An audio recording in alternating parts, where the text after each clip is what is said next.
पाथर्डी रोडवरील अतिक्रमण हटवले. नवीन नाशिक विभागीय कार्यालयातर्फे पाथर्डी फाटा ते पाथर्डी गाव दरम्यानच्या मुख्य रस्त्यावरील दुतर्फा अतिक्रमण हटवण्यात आले. यावेळी पाथर्डी फाटानजीकच्या मुख्य रस्त्यावरील चिकन, मासे व इतर व्यावसायिकांनी अतिक्रमण करून आपले दुकान थाटले होते. यामुळे सदरहू परिसरात मोठ्या प्रमाणावर वाहतूक कोंडी होती. यामुळे नागरिकांनी महापालिकेला तक्रार केली होती. दरम्यान बुधवारी सकाळी अतिक्रमण उपायुक्त सुवर्णा दखणे यांच्या आदेशानुसार व नवीन नाशिक विभागीय अधिकारी जयश्री बैरागी यांच्या मार्गदर्शनाखाली पाथर्डी रोड परिसरात कारवाई करण्यात आली. कारवाई दरम्यान नवीन नाशिक विभाग, पश्चिम विभाग, पंचवटी विभाग, सातपूर विभागाच्या कर्मचाऱ्यांचा समावेश होता.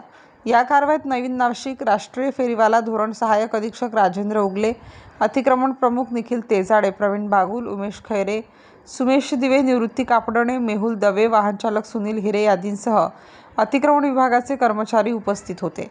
या कारवाईत 4 मोठे वाहन, 1 JCBचा समावेश होता. यावेळी कुठलाही अनुचित प्रकार घडू नये म्हणून पोलीस बंदोबस्त ठेवण्यात आला.